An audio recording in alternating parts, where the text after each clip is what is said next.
So I know you're in favor of the legalization of marijuana based on like your past statements. Decriminalization. Mm-hmm. Yeah. But what is your opinions on like any regulations we should impose on it? So obviously I think you need age regulations.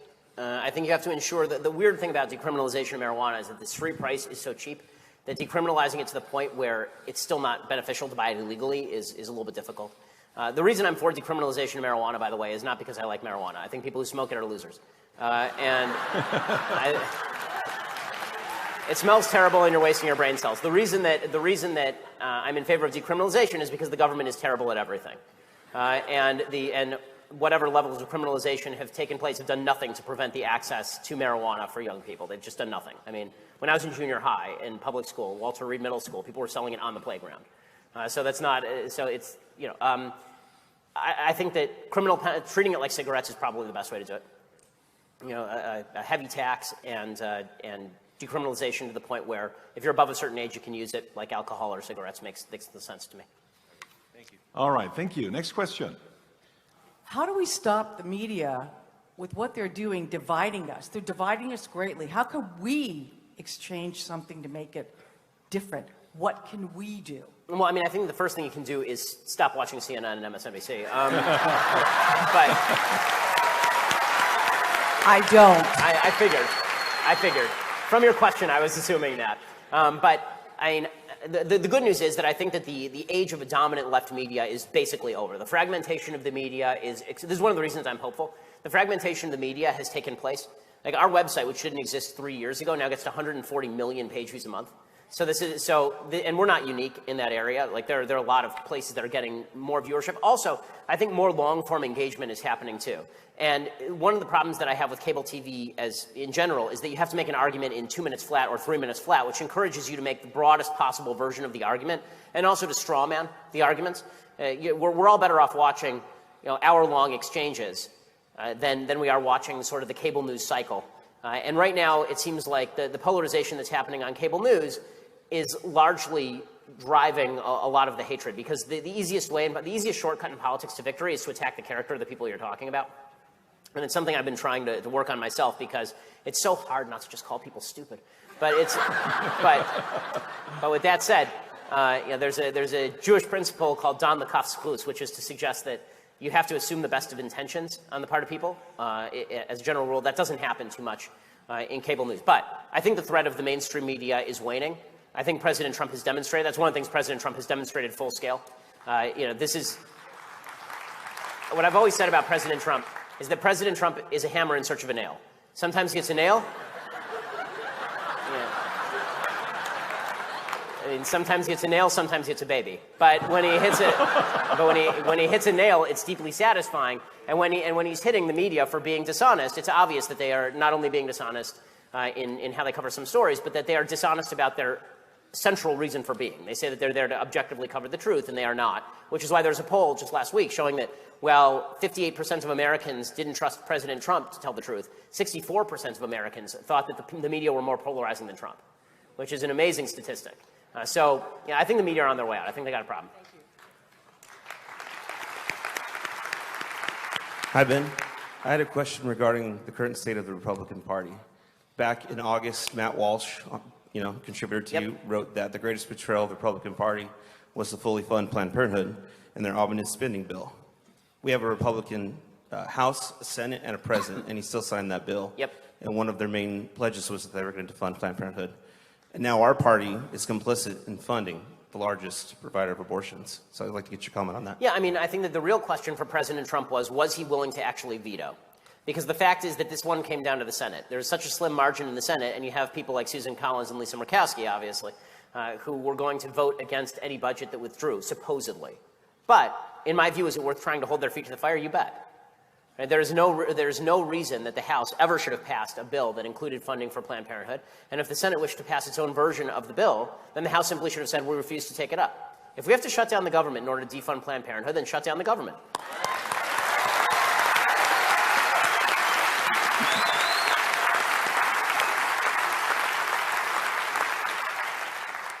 over the last few years, we've had, I think, about, 5 million people, I think, leave California to go to places like Oregon, Nevada, Arizona, including myself, actually. Do you think that the massive migration of middle-class people who moved out of the state, do you think that also has something to do with a lot of the policies that have been passed over the last few years? Of course, yeah, there's no question that's the case. The people who are middle class, upper middle class, if you're very wealthy in the state of California, it's still possible to survive in the state of California, particularly if you're not really doing it a lot through income, right? If you're doing it through a lot of passive income, then it's possible to still live here. And it's a beautiful place to live. You're not going to see people who are exorbitantly wealthy moving from Malibu out to Dallas. Right? It's humid in Dallas. But it's... And if you're very poor, then there are a lot of social benefits to staying in California, but we do have an extraordinarily bifurcated state. The changing demographics of the state of California do obviously have a massive impact, and I think that's less true in terms of racial demographics than economic demographics. I think that bifurcation has created a bunch of very wild left rich people and a bunch of poor people who are looking at the rich people and saying, okay, give us a hand here. And that's been a serious problem for sure.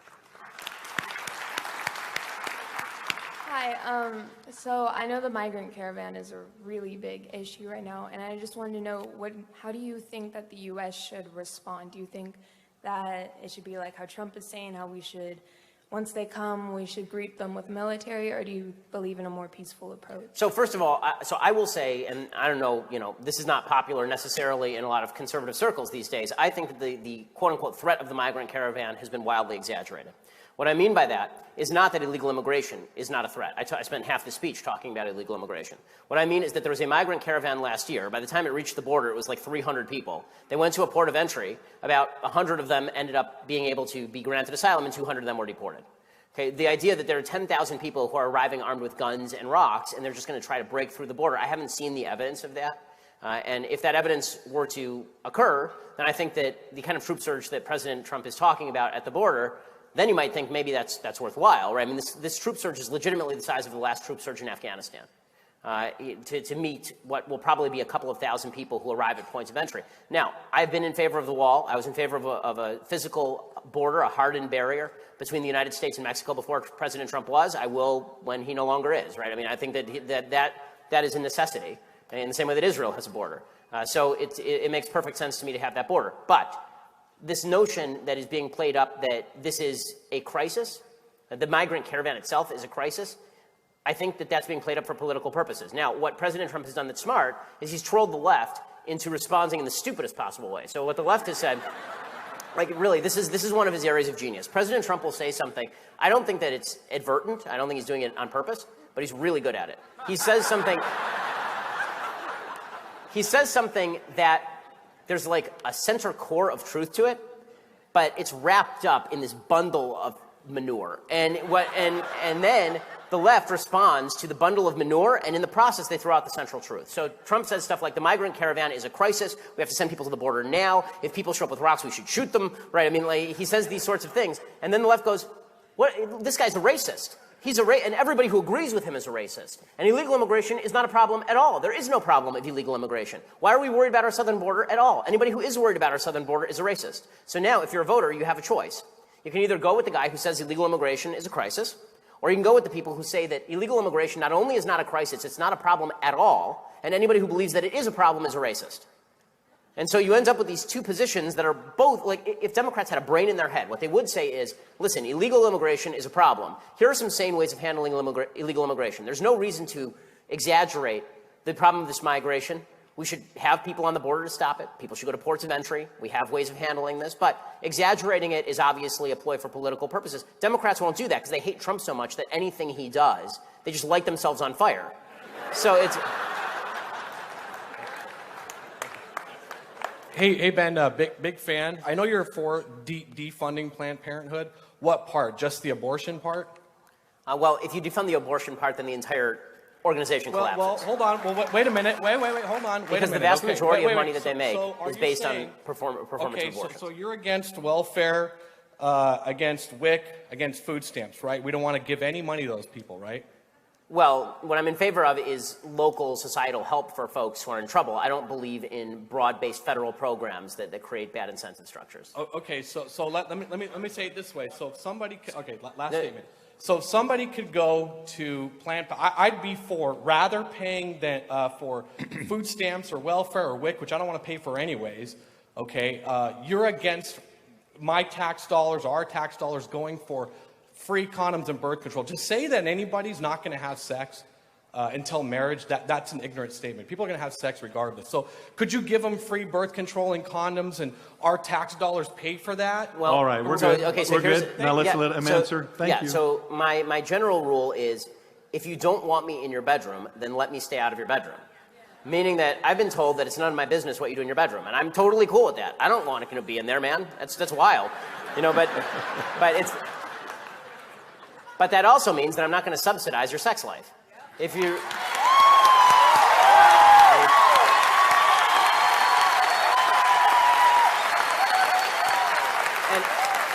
and frankly, I am bewildered. I'm just bewildered by the argument that it is difficult to obtain birth control in this country. That's an insane contention. It's an insane contention. I mean, have these people been to a CVS?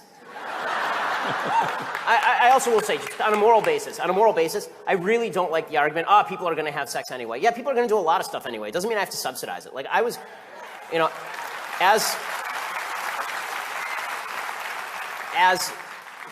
the man who was, in all likelihood, the most prominent and open virgin in America until marriage. Really, this is, it's not even a laugh line. It was a point of pride for me. It's a moral, because I believe that I believe it's a moral thing. Like,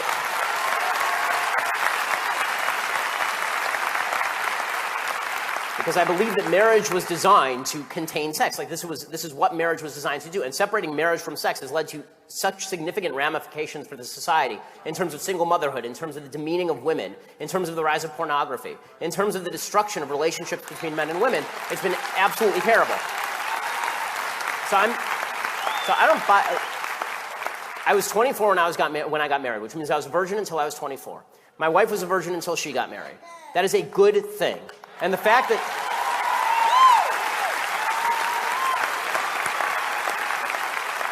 just because popular culture has decided to mock people who I think try to make good moral decisions about their sex life, popular culture is full of crap.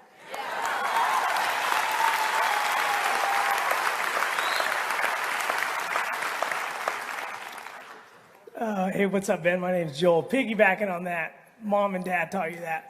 My wife and I, proud virgins. My brother and his wife, proud virgins. So I'm good with that. I'm proud of it. This question stems actually from a debate we had last week with the California Professional Firefighters Union president. Polls show that 70% of firemen and policemen are conservative and they're Republican. But yet, we give our votes constantly to the Democratic Party. We throw our names out for this crappy gas tax, for the dialysis center, just a bunch of nonsense that obviously unions have a bad look at. But as a fireman, as a policeman, we, again, have been giving our vote out. What can we do? What can I do to bridge that gap of those 70% of conservatives and win that vote? How can we bridge the gap with Republicans and go, hey, I know there's a bad rap with unions, but what can we do in order to change that vote and change the demographic? I mean, the fact is that, obviously you're right, that the money that is being spent by all of these unions is going toward Democrats because there's a corrupt bargain between the unions and the legislators in the state of California. And the corrupt bargain is that if we spend a lot of money getting you guys elected, you will then sign pension-rich contracts that do not pay out over time simply because the money's not there. I mean, they're lying. Listen, here's the reality. They're lying to police. They're lying to firefighters. When they say that this money is in the pension funds, they are lying to you. It is nonsense. They're saying that stuff is accruing at like 8% a year. Okay, if I could get 8% a year on my money, I'd put my money in there. Like and this is true for virtually every public union in the state of California, which is why what you're seeing in cities like Stockton is that the first people who are getting nailed are the police and the firefighters. Right? This is what's happening all over the state of California. So, listen, I've been long in favor of right-to-work states.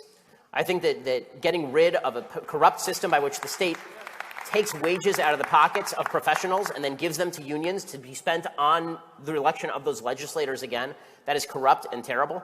And the only way that's going to stop is if people are able to actually form voluntary associations without the imprimatur of the state. If you want to negotiate with your boss, that's fine. But if you want to negotiate with the state of California on the basis of legislation that is promulgated, That's a real problem. That's a real problem. The unions are, public sector unions are a threat, and I know that it's become unpopular even in conservative circles to talk about public sector unions for cops and firefighters because we love cops and firefighters. But the fact is that the logic is no different than it is for any other public sector employee.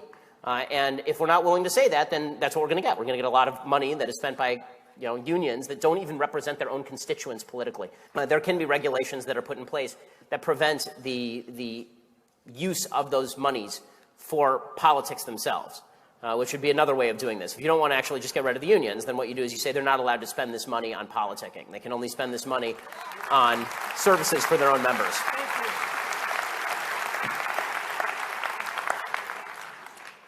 Hi, I just wanted to ask you if there was ever a specific point in your life where you just got really into politics, and what should young people like me do to start a career in politics? Okay, so I honestly can't remember a time when I wasn't into politics. I was always very into history. The first chapter book I remember reading was, I think I was 4 and a half, and I was reading like a chapter bio of Benjamin Franklin. So I was always into this stuff. I found a paper that I wrote when I was 12 about the impeachment of Bill Clinton. So at 12, even at 12, I was in favor, by the way. I think that the way to get involved professionally in politics, there are a couple of different paths, right? If you want to be involved in electoral politics, then getting an internship with a congressperson, going to work for a think tank like the Heritage Foundation is great. If you want to be sort of in the commentariat, what I always say is that you have to have a comparative advantage. Where are you an expert that nobody else is an expert? Pick a field, get really good at it, and suddenly you're offering facts that nobody else has. Because the truth is that, in the clean version, opinions are like armpits. Everyone has them. But that's it. But people start listening to your opinion if you actually have facts at your disposal that nobody else has. And so learning a lot, reading incessantly is the best way to get into this. And then when you get old enough, when you go to college, and you are at college, what I've said to every college student is what one of my mentors, Andrew Breitbart, told me, which is if you have a cell phone, you're now a reporter. Right? You're in an area where you can report on things that are of relevance to a huge swath of the public, and you should be reporting on that if you can get away with it. But learning and reading incessantly, like I put on my podcast, I recommend basically a book a day or a book every couple of days. And people kept asking me to post a reading list. I'm going to have to, but you should read Economics in One Lesson by Henry Hazlitt to give yourself a basic understanding of economics. Basic Economics by Thomas Sowell's another one. You should read probably a History of the United States by Paul Johnson, which is a really good kind of thick history of the United States. You should read the Federalist Papers. Like there's certain foundational documents that are worth reading and getting to know.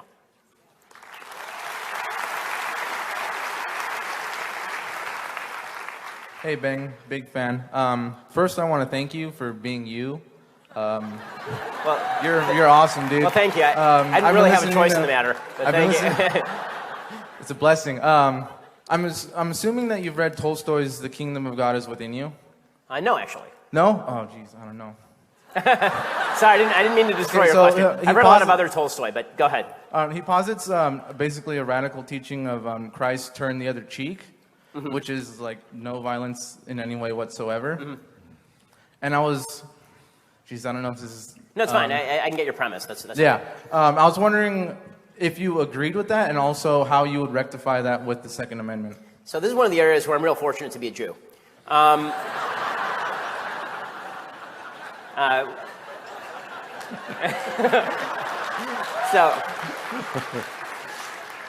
So the reality is that my understanding, and this is where I'll actually ask for a hand. But tell me if my understanding of this is correct. My understanding of turn the other cheek is not that if somebody is violent to you, that your job is to be pacifist in the face of violence. It's that you're supposed to is that in soul you're supposed to be humble enough to understand a rebuke.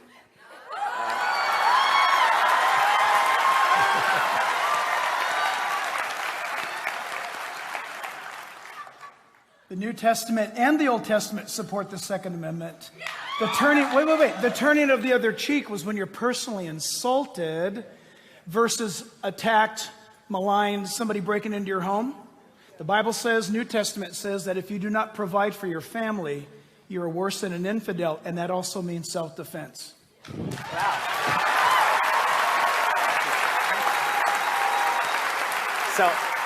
I have to say, I'm really liking this format. I can like tag out for a Christian. That's great. It's like Macho Man Randy Savage coming in from the top rope right there.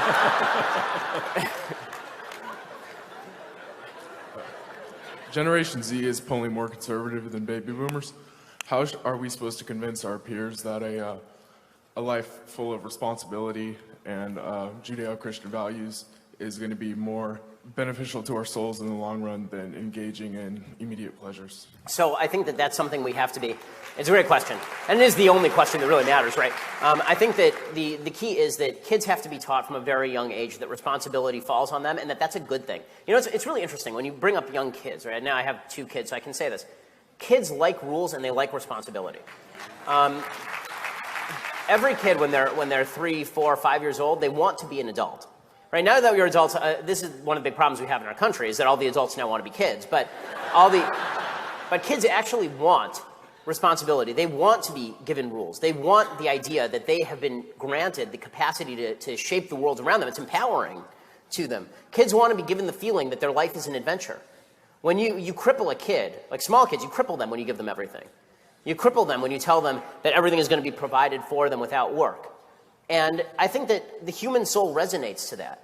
I said this the other day on one of my podcasts. I was talking about the fact that America is a significantly less mobile society than we were 30 years ago. And I think it's a serious problem. I think that it used to be, actually, you'll see a preview. So tomorrow, we air this Sunday special that I did with Tucker Carlson. And I like Tucker, but I have some pretty significant disagreements with Tucker. And Tucker is, I will say that Tucker, you know, who calls himself sort of a populist on economics, he's a lot closer to Bernie Sanders than he is to me on a lot of these issues. And you'll see, like when you watch the Sunday special, it's pretty fascinating. He pretty much, and he'll admit this, he'll say this. And one of the things that he says is you know, why should it be that people who are in towns where they're losing jobs, you're asking them to leave the gravestone of their father and their grandfather and move out to North Dakota and get a fracking job? And I said to him, right, because God told Abraham, leave the house of your fathers and go to a land that I will show you. Right? All you are guaranteed in this life is adventure. And that's a wonderful thing to be guaranteed. Right? That's what God guaranteed you when you were born. God said to you, I'm going to put you in a place where you don't know what's coming. And you don't know what's coming next. And all you have is the capacity to make choices that make your life better. All you have is the ability to go out and shape your future. And that's true. We are, when I say we are privileged, I don't mean we're privileged because we're rich in the United States. I mean we are privileged because we have the capacity to shape that adventure. We have the capacity to make those choices. In non-free societies, you don't have any of those choices. Those choices are not there. And when you say to a young person, go out and make your own choices, and that's really, when I say facts don't care about your feelings, that's really what I mean. Because what I mean is that reality exists. You can either embrace it and you can grapple with it, right? You can be Jacob wrestling with the angels, meaning wrestling with fate. You can be Jacob wrestling with reality, and you can overcome, right? You can. That's what you can do.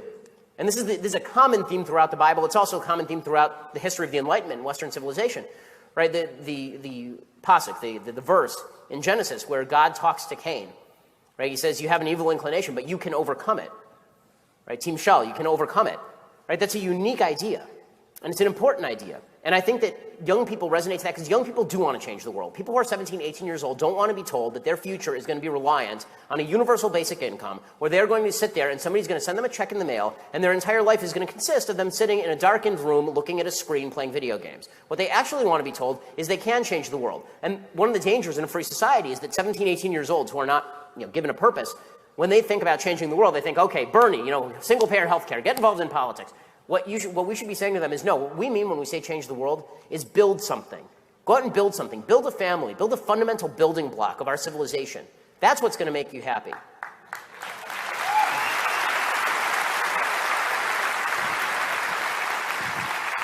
Hi, Ben. It is very nice to have you. It is my unenviable task to say we have time for one more question. Go ahead. It's okay. Take 2 more? 2 more. You're the boss. We take 2 more. 2 more One questions. and then 1 more. Okay. I'm so sorry. I wish we had more time. But please, go ahead. We have time for 2 more. Thank you for coming. And my question is, how should the Republican Party reach out to Latino and Hispanic voters, considering that a great majority of us are actually conservatives? I'm one of the few Latinas in my community that are actually Republican, and when I reach out to my community, I'm labeled a racist and a traitor. So how should the Republican Party reach out to a community that is actually a very big market for the ideology that the Republican Party stands for? And a follow-up question to that, if it's okay. Can you sign my very first Ben Shapiro? Yeah, I'll sign that for you. As far as the first question, I spoke at the California Republican Party convention in 2011, 2012, somewhere in there. And one of the things that I said at the podium is that as many of us as possible should work on learning Spanish. This is not to say that folks who don't speak Spanish shouldn't learn English. They obviously should, so that we can speak the same language. But the language of conservatism is not relegated to English. The language of ideas spans all languages. So the first thing we can do is actually communicate in a language that folks speak in. So that would be helpful. Now, the second thing that we can do is, as I said before, when we see racism, when we see things that are racially tinged, we should forcibly call them out and separate off from them. And that's important to do, because otherwise it lends credence to the lie that Democrats like to promulgate, that folks on the right are racist. The third thing that we have to do is we actually have to talk about what are the central priorities. So I've seen some conflicting polls about the Hispanic community that are kind of interesting. So more socially conservative, but also more in favor of government services than some other immigrant communities in the United States. And so we sort of have to recognize that as a fundamental truth. But I really believe that for every community, what has to be reinforced is that in a free society, you're either going to be dependent on private industry or you're going to be dependent on government. And this is where, in a state like California, it's actually deeply imperative that we reach out and we go into particularly impoverished communities of every race. And what we do is we make clear opportunities for them from the private sector. So, for example, I think that we should be going in and paying people's bus tickets and first month's rent to go get a job in an area where they can get a job. I think that major corporations should be going into areas and saying to young students, listen, you get straight A's, we'll pay for your college, and then you come work for us for 3 years. Right? There are programs that exist like this for some major corporations. Now, all of this would be changing the math a little bit. But the first thing you have to do is you have to forcibly fight back on the idea that you're a racist. So, I mean, honestly, my response when somebody says that I'm a racist is, you're a jackass, pardon the language. And the reason that I say that is because you cannot grant them the premise that it is even rational to call you a racist. Right? You have to say it makes you a bad person to call me a racist without evidence. Once we take that off the table, we can talk policy. But if you're going to make a character attack on me, I'm not going to sit here and take that, and I'm not interested in having a conversation with you. Amen. All right, one more question. Final question of the evening. Hi there, Ben. Appreciate you allowing me to ask my question. Ultimately, something I've been struggling with is I'm a very strong proponent, like you, of the pro-life viewpoint. And a big reason that is because I think that it's God's job and not ours to determine the intrinsic value of a life. Because of that, I've recently struggled with the idea of the death penalty. How have you balanced those contradictions? So, number one, I think that babies are innocent, people who kill people are not. That's really the central contention of the death penalty. I think the death penalty exists for a couple of reasons on a purely secular level. So, without quoting the Bible and, if you shed blood by man, shall your blood be shed and all that. The secular rationales for the death penalty are twofold. One is the supposed deterrent effect. I actually think that one is less important than the second one, which is that there is a certain amount of retributive justice that is necessary for a society to function. And if you do not have, you see this in a lot of societies that don't have rule of law. It's fair to say that in a rule of law society like the United States, the death penalty is a little bit less important than it would be in other societies.